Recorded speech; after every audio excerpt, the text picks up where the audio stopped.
Dante's Inferno, an animated epic. I'll start this out by saying that I've never played the Dante's Inferno game, but I have certainly heard of it during its release back in early 2010. From what I've heard through many different reviews and discussions, it is considered a good game. The graphics and its depictions of hell are fantastic, and slashing through demons can be fun, but what keeps it away from being a great game is that a lot of people just pass it off as a God of War clone, complete with gore and boobs flying everywhere. Just switch the theme of Greek mythology with Dante Alighieri's epic poem and you could call that an original game fresh out of the EA oven. But looking into the movie that came from the game, will it repent the sins of where it came from to become something better? Or is the entirety of Dante's Inferno eternally damned? Let's find out. The story. The purpose of the movie is to be a direct tie-in. Released at the same time as the game, this is a complete 90-minute adaptation, directly turning Dante's Inferno into an animated feature. In terms of the story, I can definitely tell that they took it from a video game. Where else can you find the most common place for a plot that simply involves a guy rescuing the damsel in distress? For the most part, that's all this movie is. It's just Dante going through the 9 circles of hell, plowing through demons so that he can save Beatrice from Lucifer. From time to time, it would cut back to the past showing the sins that Dante committed, but it only does little to move the plot forward. All they say is just that Dante did a sin, that's it. He was all horn, no brains. So with barely a plot to offer, what does it bring to the table? Well, the one thing that it has to keep the movie afloat is the way that it depicts the 9 circles of hell.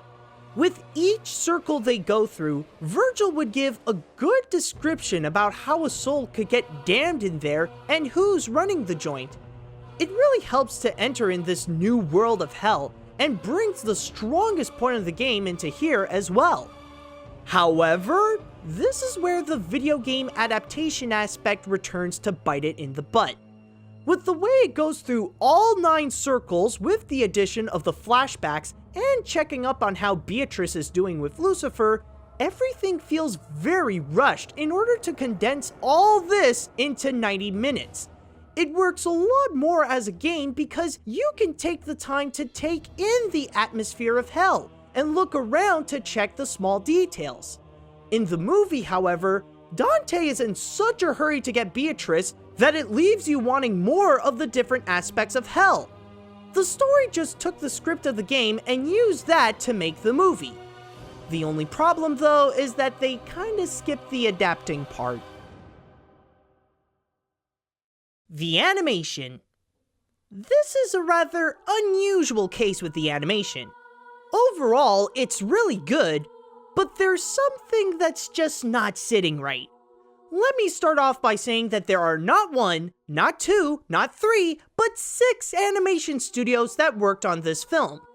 These include Film Roman, Dongwoo Animation, JM Animation, Manglobe, MOI Animation, and Production IG, each offering their services to animate different scenes of the movie in their own style.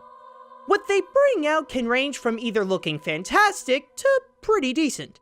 Some would look gorgeously animated, some would seem like that style that's trying to be like an anime like Avatar: The Last Airbender and The Boondocks, and yes, I know, one of the studios that did those also worked on this, and others look like they came out of a 90s cartoon like Captain Planet.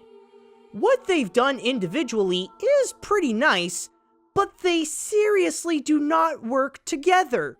Because this is all telling this one story of a guy saving his girl, the animation would inconsistently switch styles without warning. In one circle, Dante and Virgil will seem fine, but then for the next 3, they completely change with a brand new hairdo. I find this circle most unpleasant. You're a shade. You should try wearing skin. I get what it's trying to do, but it doesn't really work that way.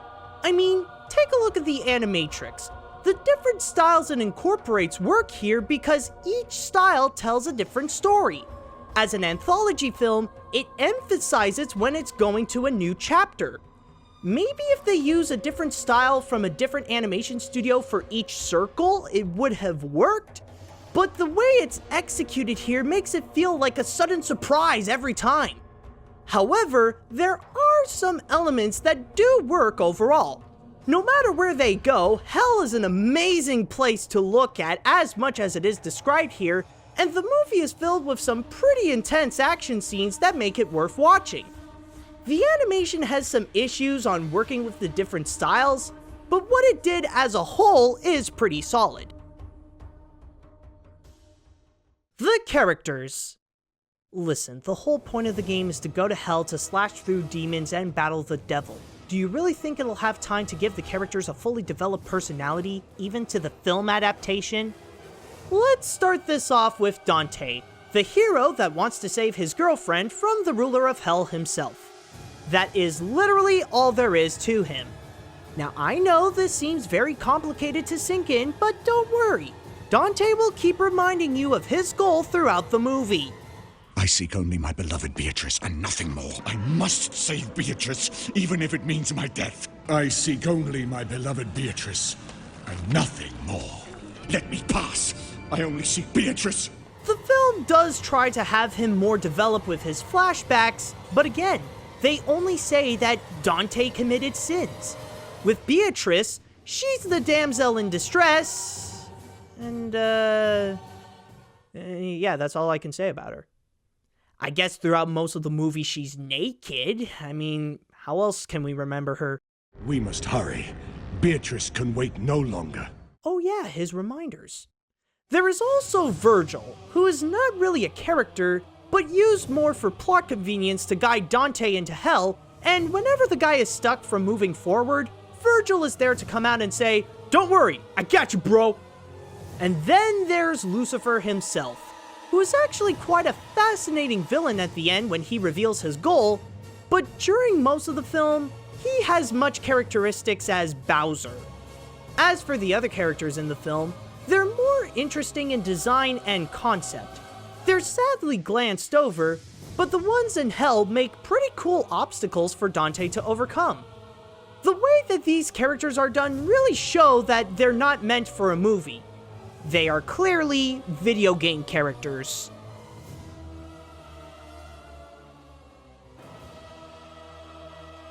The way the movie came out is exactly like the way the game came out. Although Dante's Inferno, an animated epic, is far from being considered bad, it does, however, have a lot of issues that keeps it away from being memorable. It's executed too much like a game, resulting it with a weak and rushed story with underdeveloped characters. But it does have some great action, a cool depiction of the 9 circles of hell, and some strong animation, despite having some inconsistencies. If you're someone who is interested in Christian mythology, or you're a fan of the Dante's Inferno game, then I recommend giving it a watch. I guess both the game and the movie are a lot like Dante himself. The intentions are good and you can see the determination, but there's no denying that he committed some sins.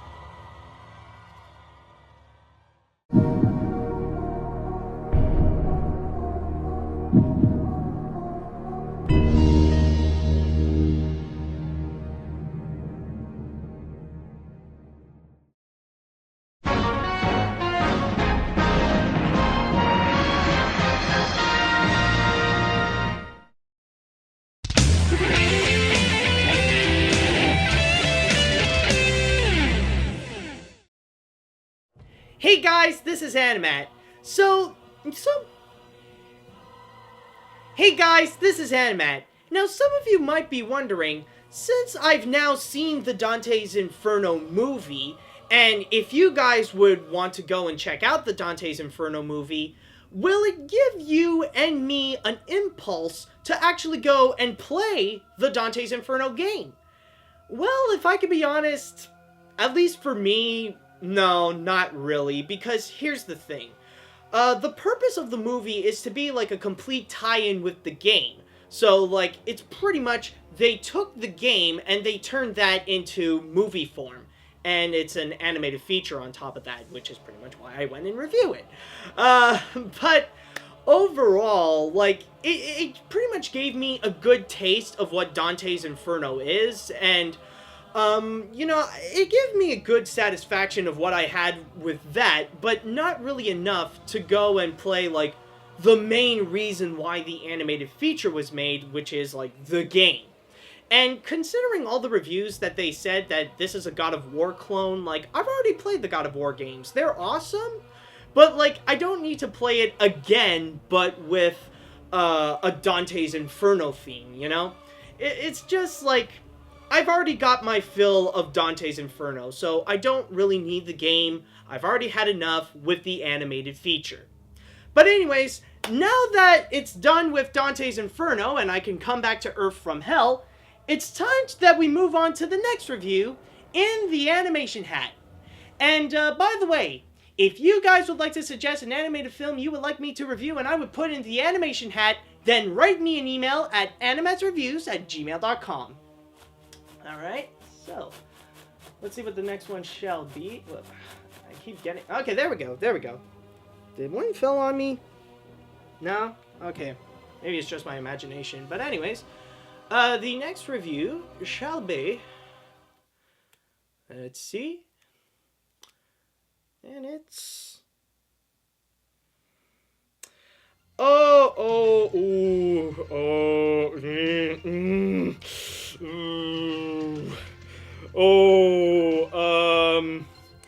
Oh, crap.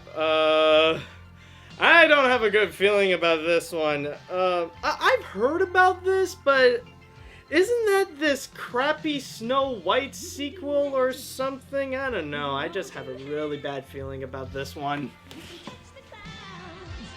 Right where you stand, you can see rainbows every place you turn.